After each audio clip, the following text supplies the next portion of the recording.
सदेभ्यः ॐ नमः सदेभ्यः ॐ नमः सदेभ्यः मंगलम भगवान् वीरो मंगलम गौतमो गणी मंगलम मुकुंद कुंदाध्यो जैन धर्मोस्तु मंगलम सर्वमंगलमांगल्यम सर्वकल्याणिकारिकं प्रधानां सर्वधर्माणां जैनं जयतु शासनं जैनं जयतु शासनं। बोलिए आदिनाथ भगवान की, नेमिनाथ भगवान की, पार्श्वनाथ भगवान की, परम पूज्य आचार्य श्री 108 आदि सागर महावीर कीर्ति विमल सागर जी गुरु महाराज की, परम पूज्य तपस्वी सम्राट आचार्य गुरुदेव सन्मति सागर जी गुरु महाराज की, परम पूज्य परंपराचार्य से 108 सौभाग्य सागर जी गुरु महाराज की, अहिंसा मही विश्व धर्म की,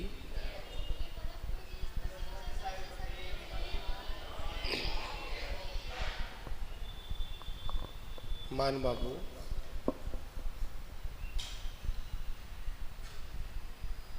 समय अपनी गति से चलता है, पर समय को अभी तक ना कोई रोक पाया और ना उस समय को कोई बांध पाया। और जो बीता हुआ समय है वो ना वापस लौटकर आ पाया। इसलिए आचार्य भगवत कहते हैं, कुछ समझो या मत समझो पर समय के महत्व को अवश्य समझो।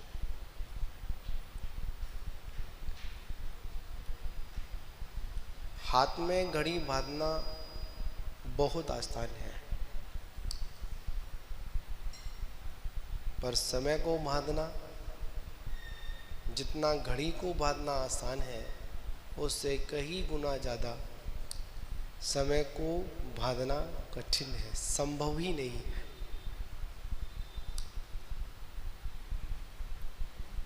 लोग समय का इंतजार करते हैं, समय कब आएगा, समय कब आएगा, समय कब आएगा। इंतजार करते करते वो समय इतना आ जाता है कि हम लोग संभल नहीं पाते हैं, और संभल नहीं पाते हैं तो इसलिए हम इस संसार सागर में परिभ्रमण करते रहते हैं। समझ तब आती है जब समय निकल जाता है, और जब समय होता है तो हमारे पास समझाने वाले तो होते हैं पर हम लोग संभल नहीं पाते हैं। और जो समय पर नहीं संभलता वह कभी भी उन्नति को प्राप्त नहीं हो पाता। वास्तविकता में उन्नति को प्राप्त होना है तो आचार्य प्रवर बहुत महत्वपूर्ण सूत्र देते हैं, समय आने से पहले सचेत हो जाओ, जागृत हो जाओ। जैसे जैसे बारिश होना प्रारंभ होती है, बारिश होने के बाद जब नदियों में जब उफान आना प्रारंभ होता है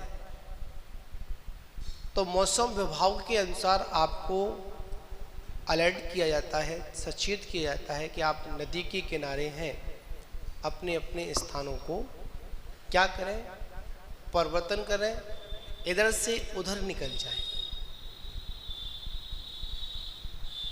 और जो निकल जाते हैं वो तो बच जाते हैं, और जब उसको वह ना उस चेतावनी को स्वीकार ना करके उसको अनदेखा या अनसुना कर देते हैं तो उनका घर डूबना निश्चित है। उसी प्रकार आचार्य भगवंत भी हमको समय समय पर सचेत करते हैं, पर हम लोग क्या करते हैं? इंतजार करते हैं। और इंतजार उस समय का करते हैं जो बिल्कुल अंतिम स्थिति का जो इंतजार होता है। बिरले ही जीव होते हैं जो जीवन के अंत समय में संभल जाते हैं, और जो बिरले जीव नहीं होते हैं वह अंत में जाकर बिगड़ जाते हैं। जैसे राकेश जी की माँ अंत समय संभल गई, है ना, समाधि मरण हुआ। और बहुत कम ऐसे लोग होते हैं कि जो अपने उस अंतिम पड़ाव में आकर संन्यास को स्वीकार करते हैं और समाधि मरण को स्वीकार कर कर अपना आत्म कल्याण का मार्ग प्रशस्त करते हैं। जिनकी गर्दन हमेशा हिलती रहती है, कमर हमेशा झुकी रहती है, प्लेट में बचता नहीं, समझेंगे, बड़ा महत्वपूर्ण सूत्र है। पेट में पचता नहीं और प्लेट में बचता नहीं, ऐसी स्थिति है। समझ रहे आप लोग? प्लेट में बचता नहीं और पेट में पचता नहीं, ऐसी भी स्थिति है। फिर भी लोग उस सन्यास के मार्ग को चुनना पसंद ही नहीं करते। वह तो एक ही आस में जीते हैं, बेटा का विवाह कर दिया, अब थोड़ा सा नाती का क्या देख लें, बोलो ना, मुंह देख लें। चलो मुंह भी देख लिया, और उसके बाद में जब समय आया कि नाती का मुंह देख लें, और मुंह देखने के बाद थोड़ा सा आगे और पहुंचे, नाती हुआ, अब थोड़ा नाती को क्या कर ले, है? थोड़ा बड़ा हो जाए, खिला ले, थोड़ा और बड़ा हो गया, फिर आसक्ति पैदा हो गई, अब बड़ा हो गया है, अब क्या कर ले इसका, क्यों जी क्या कर ले, इसकी शादी कर ले। शादी भी हो गई, अब मन में क्या इच्छा पैदा हो गई, ये इच्छा पैदा हुई, अब नाती की क्या देख ले, बहू भी देख ले, बहू भी देख ली। ऐसे करते करते करते करते समय ऐसी स्थिति पे आ गया कि ना अब उसको कुछ समझ में आ रहा है, ना वो इधर का रहा ना उधर का रहा, फिर तो ये कहता है जिधर का हूं उधर ही रहने दो। हमको ये पांचों इंद्रियां मिली, समय हो गया, आज छुट्टी का दिन है, कोई दिक्कत तो नहीं, कोई विकल्प तो नहीं किसी को, नहीं है ना, थोड़ा समय लूंगा आज आपका। बात यहां समझने वाली है। बात कर रहा था मैं क्या, कि जीवन में बड़ा महत्वपूर्ण पल है, और ऐसा समय हमारे जीवन में आता है जिस समय में हम सभी लोग संभल सकते हैं, पर हम लोग संभल नहीं पाते हैं। और ऐसा समय आ गया, ना इधर के ना उधर के, जहां के हैं वहीं के वहीं रहते हैं, और समय हमारे हाथ से यूं ही निकल जाता है। बड़े सहयोग से ये पांचों इंद्रियों का सहयोग मिला। इसे कोई छोटा मोटा अपना पुण्य मत समझना आप लोग। ओते ओते इधर ध्यान दो, फूल मत दिखाओ, रख दो उसको। क्या बड़े पुण्य के उदय से पांचों इंद्रियों का क्या मिला? सहयोग मिला। दुनिया में ऐसे बहुत से लोग हैं जो एक इंद्रिय पर्याय को प्राप्त है। कितनी इंद्रियां हैं? एक इंद्रिय है। जहां पड़े हैं वही पड़े हैं, ना कुछ सोच है ना कुछ समझ है। एक इंद्रिय पर्याय प्राप्त हुई, पेड़ बन गए और हजारों की सालों की मतलब हजारों की सालों की उपेक्षा से लोग खड़े हुए हैं, पेड़ बनकर खड़े हुए हैं। पृथ्वी बन गई, जल बन गई, अग्नि बन गई, वायु बन गए। ना कोई वहां पर समझाने वाला है और ना आपको समझ में आने वाला है। निगोदिया बन गए। ऐसी कितनी कितनी पर्यायों को सहन किया, पांचों इंद्रियों को प्राप्त आज हम लोगों ने किया। तो पांचों इंद्रियों का देखा जाए, ये कान तब हमारे शोभित होते हैं कि जब इन कानों में जिनवाणी द्वादशांग सुनने का मौका मिलता है। कानों की शोभा किससे है? कुंडल पहनने से नहीं है। शोभा किससे है? जिनवाणी का श्रवण करने से। हमारे मस्तक की शोभा कब है? अच्छा सा मुकुट पहनने से, अच्छी सी पगड़ी लगाने से नहीं है। अगर इस मस्तक पर अगर जिनेंद्र भगवान को हम मस्तक पर विराजमान नहीं कर पाए तो ऐसा मस्तक किसी काम का नहीं होता है। वह मस्तक धन्य हो जाता है, वो हाथ धन्य हो जाते हैं कि जो सुबह सुबह प्रातः काल की बेला में उठकर ये हाथ पापों की ओर नहीं परमात्मा की पूजा के लिए जुड़ जाते हैं, प्रार्थना के लिए जुड़ जाते हैं। वह पैर धन्य हो जाते हैं जो प्रातः काल की बेला में इधर उधर ना जाकर अपनी प्रार्थना स्थलों की ओर, मंदिरों की ओर हमारे कदम बढ़ जाते हैं। पर आज हम लोग इन पांचों इंद्रियों को प्राप्त करने के बाद हमारी स्थिति ऐसी बनी हुई है कि हम जहां से आए थे ना, कहां से आए थे, जहां से भी आए हों वहीं जाने की क्या कर रहे हैं? पूरी की पूरी तैयारी कर रहे हैं। जहां से आए थे, कहां से आए थे? बताओ कहां से आए थे आप लोग? निगोद से आए थे ना? कहां जाओगे? हाँ, देवलोक मिल जाएगा तुमको, कुछ करोगे नहीं तो। आचार्य भगवान कहते हैं हमारी यात्रा निगोद से प्रारंभ हुई और निगोद से यात्रा प्रारंभ करने के बाद हमारी जो मंजिल थी, जो हमारा सफर था, वो 1-2 किलोमीटर का नहीं था। कितने किलोमीटर का था? 14 राजू का था। कितना लंबा सफर है?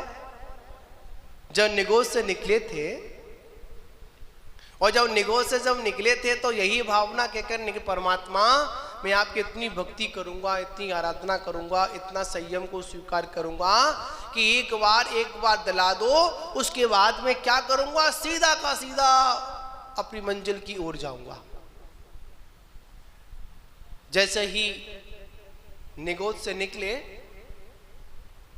और जैसे ही ये संसार की हवा लगना प्रारंभ हुई तो क्या हो गए?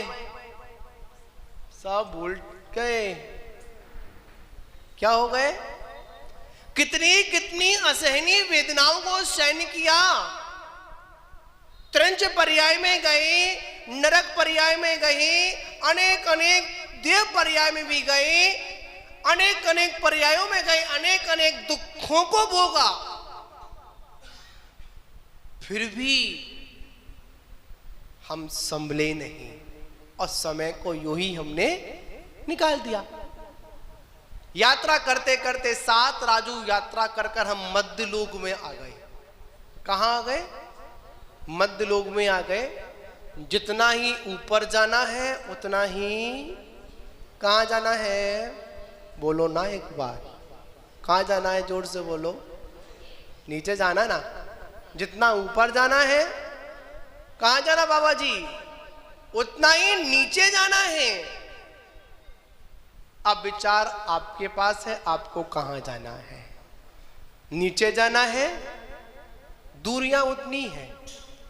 समझदार व्यक्ति होगा, जानकार व्यक्ति होगा, अगर थोड़ा बहुत अपनी आत्मा के हित के बारे में जानने वाला व्यक्ति होगा, वो तो यही कहेगा कि मैं नीचे की यात्रा तो नहीं करूंगा, मैं 7 राजू ऊपर की यात्रा करूंगा। अब बातों से तो नहीं हो जाएगी, कह दिया तो हो गया। आज ऐसा लिफ्ट तो नहीं है, इधर बटन दबाओ ऊपर पहुंच जाओ। हां, ऐसी भी लिफ्ट है। सिद्ध सलाह तक जाने के लिए परमात्मा ने एक लिफ्ट का उपदेश दिया।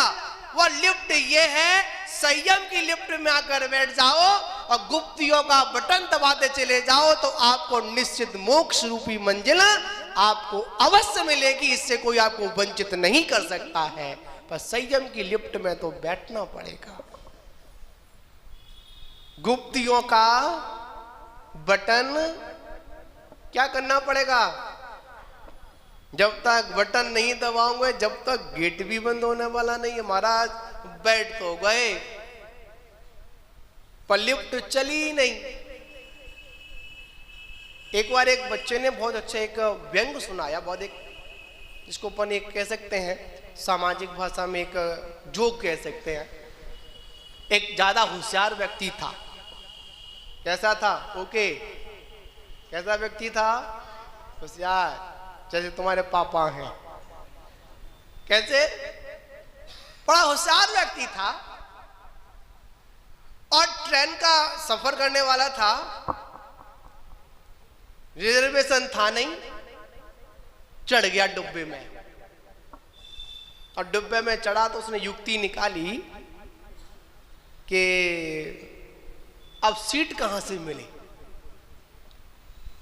उसने एक काम किया, एक बैग में से एक प्लास्टिक का सर्फ निकाला। क्या निकाला? सर्फ निकाला और सर्फ निकालकर कहां छोड़ दिया? उस भरे हुए डिब्बे में छोड़ दिया। और जब छोड़ दिया तो हुआ ये, जोर जोर से बोलता है सर्फ है, सर्फ है, सर्फ है।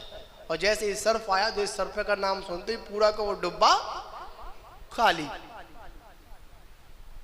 ये अच्छा फार्मूला है। पूरा डिब्बा का डिब्बा खाली और चादर ओढ़कर आराम से सो गया। सोता रहा, सोता रहा। जब जैसे सुबह उठा और उठने के बाद उसने पूछा कहाँ आ गए? कहाँ आ गए? जहां थे वहीं की वहीं हो। उन्हें क्या बात हो गई? बात ये हो गई कि इस डिब्बे में सर्फ घुसाया था, पूरा डिब्बा खाली हो गया था, सर्फ निकला नहीं, इसलिए ट्रेन तो चली गई, ये डिब्बे को काट कर निकल गई। डिब्बे को वहीं छोड़ दिया और ट्रेन निकल गई। कभी कभी हमारे साथ भी ऐसा होता है। हम भी बड़ा होशियार बनते हैं। क्या बनते हैं? होशियार बनते हैं। अपनी जगह बनाने के लिए एक सर्फ छोड़ देते हैं। क्या छोड़ देते हैं? अपनी जगह बनाने के लिए एक सर्फ छोड़ देते हैं। और जैसे ही सर्फ छोड़ते हैं तो सामने वाला व्यक्ति समझता है कि मैंने सर्फ छोड़ दिया, बड़ा अच्छा काम किया, पर ये पता नहीं कि तुझसे भी होशियार और लोग बैठे हुए हैं, वो तेरे डिब्बे को ही काट देंगे। तू यहाँ का है, वहीं का वहीं पड़ा रहेगा। ये संसार की स्थिति है। महान बाबू, समय चल रहा है, संडे है तो इसका मतलब ये नहीं है कि वो संडे का मैं ही प्रयोग करूं, आप भी थोड़ा बहुत करेंगे। छुट्टी का दिन है तो छुट्टी को दिन को आपस में मिल बांट के करेंगे तो अच्छा रहेगा, वरना फिर अगले संडे को तो आप लोग फिर अरे हमारा तो संडे को तो ज़्यादा बोलते हैं। ऐसा नहीं है, बात यहाँ समझने वाली है। बहुत सारी बातें हम आपसे भी करेंगे क्योंकि बहुत लंबा समय है। और जिनवाणी का तो ऐसा मतलब विषय होता है, ऐसी धर्म चर्चा होती है, जितनी धर्म चर्चा करें उतनी ही कम होती है। तो क्या हम लोग निकले हैं, यात्री हैं, मुसाफिर हैं, कहाँ के लिए? हम कहाँ के मुसाफिर हैं? हम कहाँ जाना है? हम मोक्ष मार्ग के कौन हैं? मुसाफिर हैं, यात्री हैं। आज हम सभी लोग यहाँ पर इकट्ठे हुए हैं और इकट्ठे होने के बाद हम क्या करें? अपने समय का सदुपयोग करें। समय आने से पहले हम जागृत हो जाएं। अगर समय हमारे हाथ से निकल गया तो क्या होगा? फिर कभी समय लौटकर नहीं आवेगा। तो मैं आप लोगों से यही कहूँगा कि आप अपने जीवन में समय को पहचानें, समय के साथ जिएं और समय के साथ ही चलेंगे। और एक बात और है, जो व्यक्ति समय से पीछे चलता है वो बहुत पीछे रह जाता है, और जो समय से ज्यादा चलने का प्रयास करता है फिर भी मंजिल नहीं मिलती है। तो आचार्य कहते हैं, ना समय से आगे चलो ना समय से पीछे चलो, तो चलो कैसे? समय के साथ साथ चलो।